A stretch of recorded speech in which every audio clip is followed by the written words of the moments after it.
Bonjour, bonsoir, bienvenue sur ce nouvel épisode sur Littérodio. Aujourd'hui, nous allons continuer à lire les stratagèmes proposés par Arthur Schopenhauer, le philosophe allemand, le célèbre philosophe allemand, plutôt pessimiste, dit-on, et bien qui pourrait vous aider à mener un débat, à gagner un débat, ou au moins, je crois que c'est l'idéal tout de même, à se défaire d'arguments fallacieux. Voilà. C'est parti, on s'était arrêté au stratagème 18. Rappelez-vous, si ce n'est pas le cas, allez voir la toute première vidéo et même les deux dernières vidéos sur le sujet. Et nous reprenons au stratagème 19. Si l'adversaire nous met au défi de contenter un certain point de son raisonnement, mais qu'on n'a rien de valable à proposer, on généralisera le propos pour lancer la contre-argumentation. L'adversaire veut que nous expliquions pourquoi on ne peut pas accorder de crédit à telle hypothèse physique. On invoquera la faillibilité de la connaissance humaine qu'on illustrera d'un tas d'exemples. Stratagème 20. Lorsqu'on a soumis les prémices et qu'elles ont été admises par l'adversaire, on se gardera d'en soumettre aussi la conclusion qu'on lui dictera purement et simplement. Et même s'il manque telle ou telle prémisse, on passera outre pour tirer notre conclusion comme si toutes les prémices avaient été admises, ce qui revient à une forme de fallacia non causae ut causae. Stratagème 21. Un argument adverse dont nous aurions perçu le caractère spécieux ou sophistique pourra être démonté en confrontant l'adversaire à son artifice, mais il sera encore mieux de lui opposer un contre-argument tout aussi spécieux et sophistique et d'en disposer ainsi. En effet, l'enjeu n'est pas la vérité, mais la victoire. Par exemple, s'il avance un argument ad hominem, il suffira de le réfuter par un contre-argument ad hominem ou ex concessis. Par ailleurs, cette solution est plus rapide que celle consistant à rétablir longuement la vérité des choses, pour peu que le cours du débat s'y prête. Stratagème 22. Si l'adversaire exige qu'on admette quelque chose dont la suite logique concernerait directement le point de discorde, on refusera en arguant que s'il s'agit d'une forme de petitio principii, ainsi lui-même et l'auditoire assimileront au point de discorde toute proposition qui s'en rapprocherait. On le prive ainsi de son meilleur argument. Stratagème 23. La contradiction et la polémique incitent à l'exagération de la thèse. On pourra donc pousser l'adversaire à amplifier la sienne, pourtant parfaitement recevable dans sa configuration initiale, de manière qu'elle excède les limites de l'acceptable. Et une fois qu'on aura réfuté ce qui dépasse, tout se passera comme si l'on avait également réfuté sa proposition initiale. A l'inverse, on prendra garde à ne pas se laisser amener à exagérer ou étendre la nôtre. C'est souvent l'adversaire lui-même qui cherche immédiatement à en étendre la portée. On l'arrêtera aussitôt pour le ramener à la limite établie en disant « Voilà où s'arrête mon propos ». Stratagème 24. Ou encore conséquence montée de toutes pièces. Il consiste, par des déductions spécieuses et une interprétation abusive, à soutirer de la proposition adverse des conclusions qui lui sont étrangères et que l'adversaire n'avait absolument pas en tête. On verra à ce que ces conclusions aient un caractère absurde ou dangereux. Puisque ces énoncés qui se contredisent mutuellement ou vont à l'encontre de vérités établies semblent inférer de la proposition adverse, ce stratagème est un exemple de réfutation indirecte utilisant le raisonnement par l'absurde. Et c'est aussi, là encore, une forme de fallacia non causae ut causae. Stratagème 25. Il s'agit d'un raisonnement par l'absurde ou apagogie mené à l'aide d'une instance ou contre-exemple. L'induction requiert un grand nombre de cas particuliers avant de pouvoir conclure au général. L'apagogie ne suffit quant à elle d'un seul cas qui infirmerait la proposition pour la réfuter. Ce particulier est appelé instance ou contre-exemple. Prenons la proposition suivante. Tous les ruminants ont des cornes. Elle sera réfutée par l'exemple du chameau. L'instance est un cas particulier censé appliquer une vérité générale ou encore un élément qu'on peut subsumer sous le terme générique, mais pour lequel cette vérité n'est pas valable, se trouvant ainsi réfutée.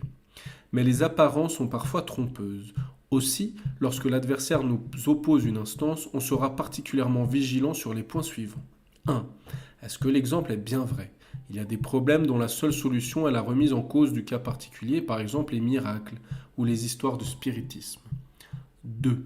Est-ce que l'exemple est bien inclus dans la vérité énoncée? Il arrive souvent que le rapport d'inclusion ne soit qu'apparent et on lèvera l'illusion en marquant bien la différence entre les deux. 3. Est-ce que l'exemple entre bien en contradiction avec la vérité énoncée? Là encore, les apparences sont souvent trompeuses. Stratagème 26. Voilà un coup magistral que la rétorsion, rétortio argumentae, qui consiste à retourner l'argument de l'adversaire contre lui. Par exemple, s'il dit « Ce n'est qu'un enfant, un peu d'indulgence », on lui répondra « C'est justement parce que c'est un enfant qu'il faut le battre pour éviter qu'il ne garde à vie ses mauvaises habitudes. » Stratagème 27. Si l'adversaire réagit à un de nos arguments par une agressivité subite, on ne se privera pas d'insister lourdement dessus. Non seulement il est bon de lui faire perdre son sang-froid, mais surtout, il y a fort à parier qu'on a mis le doigt sur le point faible de son raisonnement et que l'argument nous fasse gagner plus de points que prévu. Stratagème 28. Ce stratagème s'applique essentiellement à un débat érudit mené devant un parterre non initié. En l'absence d'argument ad rem ou ad hominem, on prendra à partie le public par un argument ad auditores, c'est-à-dire une objection irrecevable, mais que seul un esprit averti percevra comme telle. Ce qui est le cas de notre adversaire, mais pas de l'auditoire, aux yeux de qui il sera vaincu, pour peu que la remarque objectée tourne son affirmation en ridicule. Les gens aiment rire et les rieurs seront acquis à notre cause. S'il veut invalider notre objection, l'adversaire devra se lancer dans une longue dissertation technique. Il aura du mal à regagner son auditoire. Exemple. L'adversaire explique qu'avant l'émergence des continents, sous l'effet de la chaleur, la masse destinée à en former le socle granitique était en fusion et donc à l'état liquide. La température devait s'élever à 250 degrés. La masse a cristallisé sous la surface de l'océan qui la recouvrait.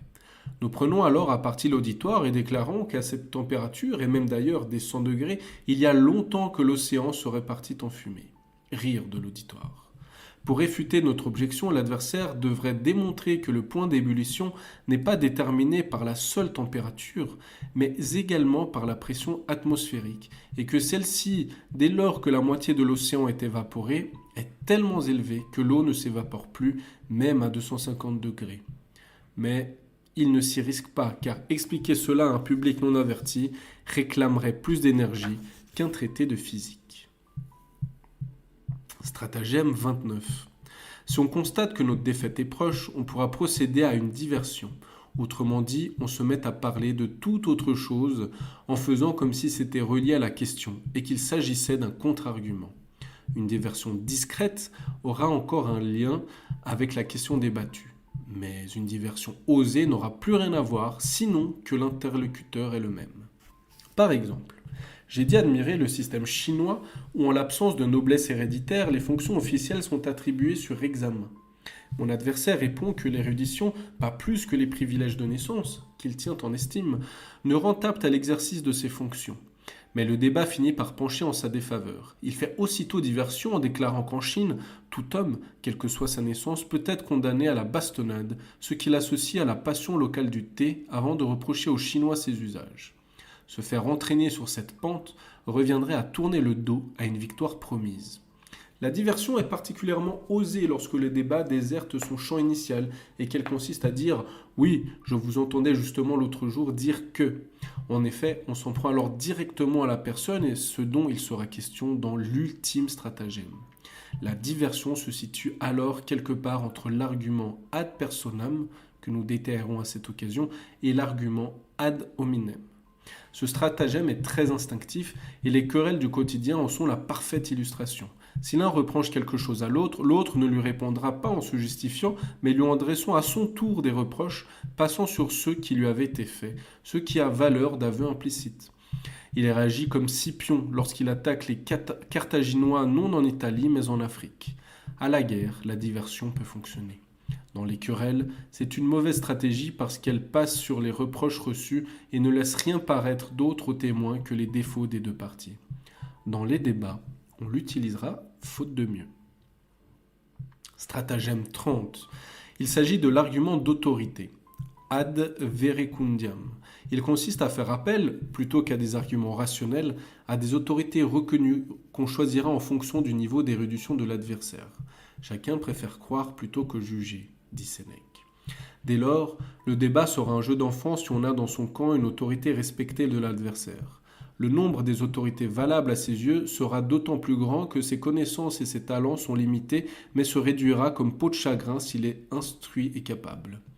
Peut-être accordera-t-il quelques crédits aux personnes faisant autorité dans une science ou un art autre que le sien ou qu'il connaît mal, mais non sans méfiance. Le commun des mortels, en revanche, a un profond respect pour les experts, quel que soit leur domaine. Il ignore que leur profession n'est pas une passion, mais un gagne-pain, et qu'ils n'ont que rarement une connaissance approfondie de la science qu'ils enseignent, car ce n'est pas en cultivant son savoir qu'on trouve le temps de l'enseigner. Il n'en demeure pas moins que les gens du peuple révèrent un nombre incroyable d'autorités, et si on ne trouve pas celle qu'on cherche, on en citera une qui s'en approche, en invoquant ce qu'un tel a dit dans un autre sens ou dans un autre contexte. Les sources qui restent impénétrables à l'adversaire sont généralement celles qui font la plus forte impression. Les illettrés ont une estime toute particulière des formules grecques et latines. Si nécessaire, on pourrait également déformer, voire falsifier ces sources, ou invoquer des formules purement imaginaires. La plupart du temps, l'adversaire n'aura pas le livre sous le coude et sera d'ailleurs bien en peine de s'en servir. Le meilleur exemple est celui de ce curé français qui, pour ne pas avoir à paver le pas de sa porte comme tous les paroissiens, invoquera une citation biblique. Cela suffit à convaincre le bourgmestre. Les préjugés universels pourront également faire office d'autorité. En effet, la plupart des gens pensent, comme nous l'apprend Aristote, que ce qui paraît juste à beaucoup est forcément vrai. Et de fait, il n'y a jamais eu d'opinion trop absurde que les hommes n'aient adoptée, dès lors qu'on a pris le soin de les persuader qu'elle est universellement admise. L'exemple agit sur l'esprit, mais aussi sur leur acte. Ce sont des moutons qui suivent le bélier de tête ou qui les mènent. Il est plus facile pour eux de mourir que de penser. Il est tout à fait singulier que l'universalité d'une opinion ait tant de points à leurs yeux, puisqu'ils peuvent voir par leur propre exemple à quel point on se range à une opinion sans jugement et à la seule vertu de l'exemple. Mais ça, ils ne le voient pas, car toute activité réflexive leur est inconnue. Seuls quelques élus s'accordent à dire avec Platon que beaucoup de gens ont beaucoup d'opinions. Autrement dit, le peuple a le crâne bourré de sottises, et si on devait y mettre un peu d'ordre, on ne serait pas sorti de l'auberge. Plus sérieusement, l'universalité d'une opinion n'est pas une preuve ni même une raison suffisante de croire en la probabilité qu'elle serait juste. Ceux qui la prétendent devraient dès lors admettre 1. Que l'éloignement dans le temps dépossède cette opinion de sa force de preuve, sans quoi il devrait prôner d'une part la réintronisation de toutes les erreurs du passé qui, à l'image du système ptolémaïque, ont eu un jour valeur de vérité, et d'autre part la restauration du catholicisme dans les pays protestants. 2. Qu'il en va de même pour l'éloignement dans l'espace, sans quoi le principe d'universalité du bouddhisme, du christianisme et de l'islam serait de nature à en plonger les adeptes dans l'embarras. Ces réflexions sont inspirées de Bentham, Tactique des assemblées législatives. Ainsi, ce qu'on appelle opinion universelle est, tout bien considéré, celle de 2 ou 3 personnes, et nous pourrions nous en convaincre si nous observions le processus d'émergence de ces opinions universelles. On trouvera alors que ce processus est initié par 2 ou 3 personnes qui vont mettre sur pied une opinion donnée et commencer à en parler autour d'eux, et dont on aura la bienveillance de croire qu'ils aient mis cette opinion à l'épreuve des faits. Quelques autres, présumant du génie des premiers, se rattachent alors à cette opinion, et ceux-là sont à leur tour suivis par d'autres que la paresse a poussé à croire aussitôt plutôt que de soumettre à un pénible examen critique. Et voilà que grossit de jour en jour le nombre de ces adeptes paresseux et crédules. En effet, dès lors que l'opinion aura bon nombre de voix pour elle, les suivants l'attribueront à son seul bien fondé. Et ceux qui suivront ses suiveurs seront bien obligés d'accorder quelque crédit à ce qui vaut universellement, s'ils ne veulent pas passer pour des fortes têtes rebelles aux opinions universelles, pour des gamins qui se croient plus malins que tout le monde. Le ralliement sera devenu la règle. Les rares personnes encore capables d'esprit critique n'ont plus voix au chapitre. Les seuls qui ont le droit à la parole sont ceux qui sont totalement incapables d'avoir une opinion et un jugement propre, n'étant plus que l'écho de l'opinion d'un autre. Ils en seront pourtant les défenseurs les plus acharnés et les plus intransigeants. En effet, ce qu'ils haïssent chez le libre penseur n'est pas tant le fait qu'il ait une opinion différente que l'insolence qui le porte à vouloir juger par lui-même. Ceux-là, eux-mêmes ne le font jamais, et ils en sont secrètement conscients. En somme, rares sont les hommes capables de penser, mais tous sont désireux d'avoir une opinion. Que faire, sinon la reprendre toute faite de la bouche d'autrui plutôt que de la forger soi-même? Puisqu'il en est ainsi, que vaut encore la voix de 100 millions d'individus? Rien de plus qu'un fait historique qu'on retrouverait chez 100 chroniqueurs, mais dont on découvrirait plus tard qu'ils se seraient mutuellement plagiés. Tout remonte finalement au dire d'un individu. D'après Bale, pensées diverses sur la comète. Ce que je dis, tu le dis, et finalement il le dit, et lui aussi. Et le tout n'est rien d'autre qu'une série d'assertions. Ce n'est pas pour autant qu'on devrait se priver de faire valoir l'autorité de l'opinion universelle dans un débat avec des gens ordinaires. On constatera également que lorsque deux individus lambda en décousent, la première arme dont ils se servent l'un et l'autre est l'argument d'autorité. Et les coups commencent à pleuvoir. Si une tête un peu mieux faite se trouve aux prises avec l'un d'eux, le meilleur conseil à lui donner est de consentir à s'emparer lui aussi de cette arme, l'adaptant ainsi au point faible de son adversaire. En effet, il y a fort à parier que ce dernier, tel Siegfried, rendu invulnérable par son bain dans la corne de dragon, reste de marbre face à l'arme rationnelle, plongée dans le flot de son incapacité à penser et à former un jugement. Le tribunal ne débat que par argument d'autorité, celle des lois, immuables. Le rôle de la faculté de juger consiste à trouver la loi, c'est-à-dire l'autorité qui pourra s'appliquer au cas traité. Mais la dialectique y dispose quand même d'une marge de manœuvre. Si nécessaire, on pourra déformer et le cas traité et la loi qui ne s'y appliquerait pas jusqu'à ce qu'elle paraisse s'y appliquer et inversement. Stratagème 31. Lorsqu'on ne trouve rien à répondre aux arguments adverses, on se déclarera, non sans une pointe d'ironie, incompétent en la matière, ce que vous dites là dépasse mon humble entendement. C'est certainement tout à fait juste, mais le sens m'échappe et je me garderai donc bien de tout jugement.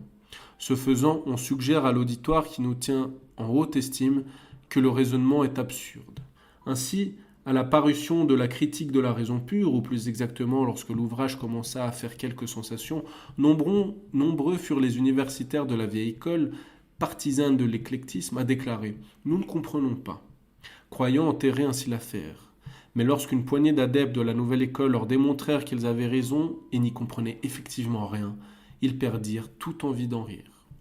Ce stratagème ne sera utilisé que là où l'on est sûr que sa cote auprès de l'auditoire est résolument supérieure à celle de l'adversaire. Par exemple, un professeur pourra s'y risquer face à un étudiant. Ce stratagème relève à proprement parler du précédent dans la mesure où l'on fait malicieusement valoir sa propre autorité et non des arguments rationnels. En guise de parade, on pourra répondre « Si vous me permettez, avec la sagacité qui est la vôtre, je vois mal comment vous pourriez ne pas comprendre aussi la faute en incombe-t-elle nécessairement à mon piètre exposé ?» Avant de lui en remettre une couche, de sorte qu'il finisse bon gré mal gré par comprendre, réalisant ainsi que le sens lui avait réellement échappé. Voilà qui est finement joué. Il voulait nous suggérer notre aberration, nous lui avons prouvé son incompréhension. Le tout dans la plus grande courtoisie. Stratagème 32. Il existe un moyen très rapide lorsqu'on est confronté à une affirmation adverse de la balayer ou du moins de la rendre sujette à caution.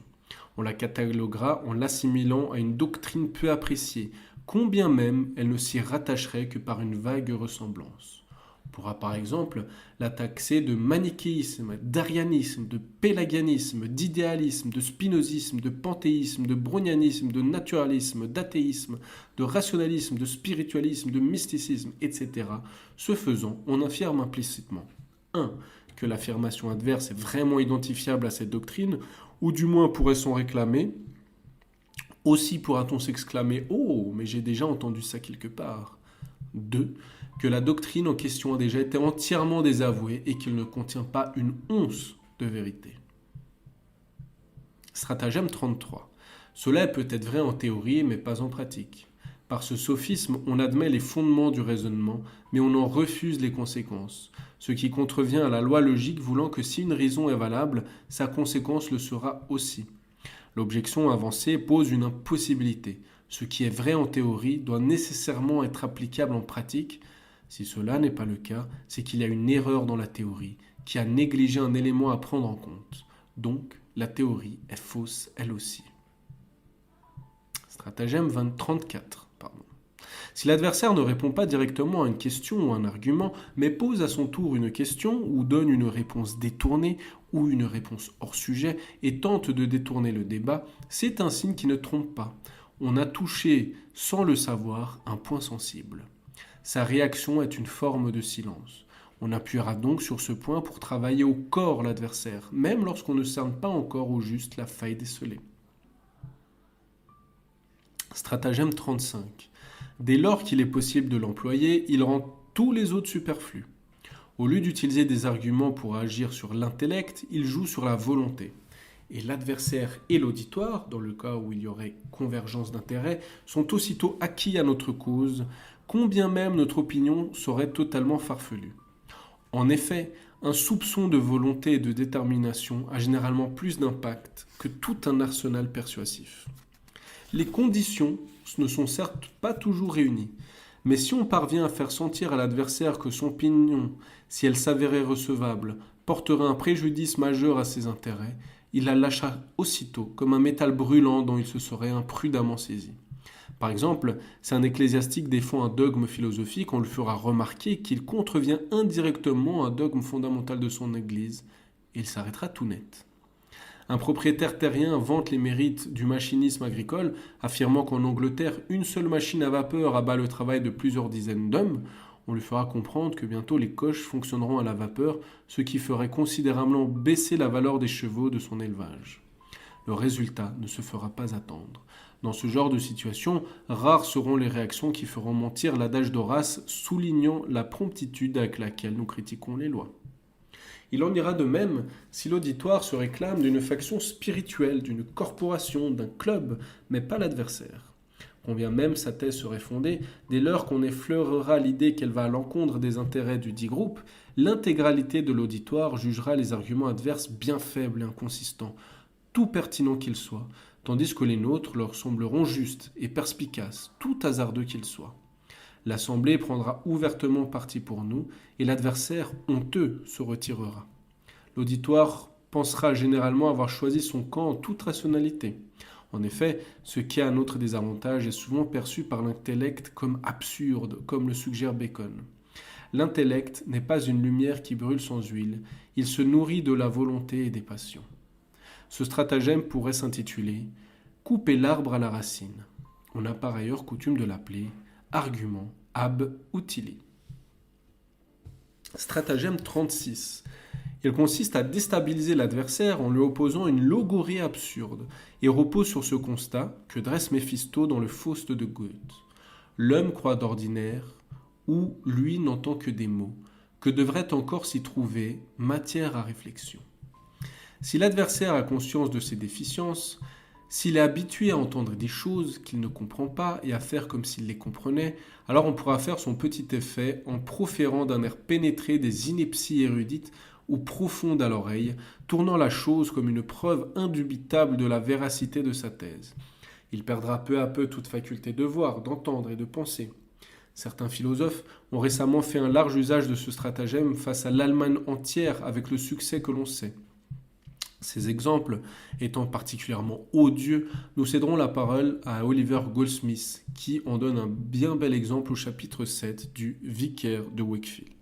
« Bien, Franck, reprit le squire, que ce ver m'étouffe si une jolie fille ne vaut pas toutes les pattes nôtres de la création. Dîme et simagrée, qu'est-ce autre chose que du charlatanisme, et un charlatanisme démasqué, comme je puis le trouver. Oh, je voudrais vous y voir, s'écria Moïse, et il ajouta, je me crois de taille à vous répondre. Bravo, monsieur, riposta le squire, qui tout d'abord le devina et avec un clin d'œil qui nous disait, arrêtez-vous à rire. Si vous êtes d'humeur à traiter de sang-froid, la question, j'accepte le défi. Et d'abord, quelle forme préférez-vous? L'analogie ou le dialogisme? La raison, dit Moïse, tout heureux qu'on le laissa disputer. Bravo encore, et pour commencer par le commencement, vous ne nierez pas, j'espère, que ce qui est, est. Si vous ne m'accordez pas ce point, je ne puis passer outre. Comment? Je puis vous l'accorder, je pense, et m'en prévaloir à mon tour. Vous m'accorderez encore, je présume, que la partie est plus petite que le tout. Accordez. C'est juste. C'est justice et raison. Vous ne nierez pas, j'ose croire, que les deux angles d'un triangle sont égaux à deux angles droits. Rien de plus simple. Et Moïse promenait ses regards autour de lui, avec son importance habituelle. À merveille. Ici, le square précipita son débit. Les prémices ainsi posées, je prétends que l'enchaînement des existences en elles-mêmes étant réciproquement en raison double, il en résulte naturellement un dialogisme problématique qui, jusqu'à un certain point, prouve que l'essence de la spiritualité peut être rapportée à la seconde catégorie. Doucement, doucement. Je le nie. Pensez-vous que je puisse ainsi sans combat baisser pavillon devant des doctrines aussi hétérodoxes? Comment? Et le squire prit l'air furieux. Ne pas baisser pavillon? Répondez à une question bien simple. Pensez-vous qu'Aristote ait raison quand il dit que les relatifs sont en relation? Incontestablement. S'il en est ainsi, allons droit au fait. Par où vous semble pécher le développement analytique de la première partie de mon amphimème? Secundum quod o quod minus. Mais je l'exige, au fait. J'affirme que je ne saisis pas bien la portée de votre raisonnement. S'il peut se réduire à une proposition simple, je crois pouvoir y répondre. Votre très humble serviteur, mon cher monsieur, il faudrait, je le vois, vous fournir arguments et intelligence. Non, non, je déclare, vous êtes trop fort pour moi. À ces mots, le pauvre Moïse, salué d'un éclat de rire, se trouva tout seul, la figure longue, dans ce groupe de visages joyeux. Il ne souffla plus mot de toute la soirée. Stratagème 37, qui est l'avant-dernier stratagème avant ce qui est même nommé dans le texte l'ultime stratagème. Stratagème 37, qui devrait être un des premiers. Voilà. S'il s'avère que l'adversaire a raison, mais que fort heureusement il choisit une preuve inadéquate, il nous sera facile de réfuter cette preuve, tout en présentant la chose comme une réfutation de sa thèse. Dans le fond, cela revient à faire passer un argument ad hominem pour un argument ad rem. Et s'il ne vient pas de preuves plus adéquates, à lui ou à ceux qui l'entourent, nous avons gagné. Par exemple, quelqu'un qui avancerait l'argument ontologique comme preuve de l'existence de Dieu serait aisément réfuté. C'est ainsi que les mauvais avocats en viennent à perdre une juste cause. Ils la défendent par une loi qui ne s'y prête pas, et la loi qui s'y prêterait ne leur vient pas à l'esprit. Et enfin, l'ultime stratagème. Si on constate que l'adversaire nous est supérieur et qu'on ne pourra pas avoir raison, on s'en prendra à sa personne par des attaques grossières et blessantes. L'attaque personnelle consiste à se détourner de l'objet du débat dès lors que la partie semble perdue, pour s'en prendre à la personne du débatteur. On pourra nommer ce stratagème argument ad personam par opposition à l'argument ad hominem. Ce dernier délaisse du fond objectif du débat pour s'en tenir à ce que l'adversaire a pu dire ou concéder à ce propos. L'attaque personnelle, elle, abandonne totalement le fond pour ne cibler que la personne de l'adversaire. Notre propos se fera alors blessant, hargneux, insultant, grossier. Les facultés de l'esprit passent le relais à celles du corps, à notre côté animal. Cette règle est fort populaire car à la portée de tous et se trouve ainsi souvent mise à contribution. Reste à savoir quelle parade s'offre à l'autre partie. En effet, en soignant le mal par le mal, le débat ne tarderait guère à tourner au pugilat, au duel ou au procès pour outrage. Toutefois, il serait faux de penser qu'il suffit de ne pas s'adonner à son tour à l'attaque personnelle. En effet, montrer de manière détachée à quelqu'un qu'il a tort, que son jugement et sa pensée sont erronés, ainsi que procède toute victoire dialectique, l'accablera plus sûrement que des paroles grossières et blessantes. Pourquoi ? Hobbes, dans son texte du citoyen, affirme « Toute volupté de l'esprit, toute bonne humeur provient de ce qu'on a des gens, en comparaison desquels on puisse avoir une haute estime de soi-même. Rien n'est plus important à l'homme que la satisfaction de sa vanité, et nulle blessure ne lui est plus douloureuse que celle qui est infligée à cette dernière. C'est de là que viennent les adages tels que « l'honneur vaut plus que la vie ». La vanité se nourrit principalement de la comparaison avec autrui, ce qui est valable dans tout contexte, mais plus particulièrement lorsque l'on touche aux facultés intellectuelles. Et le débat est justement le lieu privilégié de leur expression, d'où le dépit profond d'un vaincu, obtenu sans provocation et donc sans avoir eu recours à cet ultime stratagème, auquel on ne saurait pourtant suppléer en restant courtois. Ceci étant, il ne sera là encore pas inutile de garder son sang-froid. Dès que l'adversaire se lancera dans une attaque personnelle, on se contentera de répondre calmement que cela est hors sujet, avant de recoller au débat qu'on poursuivra pour lui démontrer son tort, sans prêter l'oreille aux vexations, à l'image de Thémistocle disant à Eurybiade « Frappe, mais écoute », ce qui n'est certes pas donné à tout le monde. C'est pourquoi la seule parade sûre est celle qu'Aristote donne dans le dernier chapitre de ses topiques. Ne pas débattre avec le premier venu, mais uniquement avec des gens que l'on connaît et dont on sait qu'ils ont assez d'entendement pour ne pas débiter trop d'âneries et se voir infliger une défaite cuisante, qu'ils feront appel à la raison et non à des citations, qu'ils sauront entendre un argument rationnel et y souscrire, et pour finir, qu'ils respectent la vérité, qu'ils prennent plaisir à entendre un argument fondé, même de la bouche de l'adversaire, et qu'ils auront assez d'honnêteté intellectuelle pour reconnaître avoir tort si la vérité est dans l'autre camp. Il s'ensuit que sur 100 personnes, une seule, et encore, mérite qu'on débatte avec elle. Les autres, on les laissera dire ce qu'elles veulent, car comme l'enseigne le droit humain, extravaguer est un droit des gens. On songera également à ce que dit Voltaire. La paix vaut encore mieux que la vérité. Et à ce proverbe arabe, la paix fait pousser ses fruits à l'arbre du silence. La friction intellectuelle qu'est le débat crée les conditions d'un profit mutuel aux esprits qu'ils confrontent, leur permettant de rectifier leurs propres pensées et d'ouvrir des perspectives nouvelles. Mais les deux débatteurs doivent être au même niveau, culturellement et intellectuellement. Si l'un d'eux manque d'érudition, certaines choses lui échapperont. Et si son raisonnement n'est pas à la hauteur, le dépit le poussera à la mauvaise foi et à l'artifice, ou bien à la grossièreté. Il n'y a donc pas de véritable différence entre le débat privé et le débat public, tel que la soutenance de thèse, si ce n'est, dans ce second cas, qu'il sera attendu de l'interroger qu'il tienne tête à ses interrogateurs, si besoin avec l'assistance du président de la séance. L'argumentation y est par ailleurs plus formelle, car plus strictement conclusif.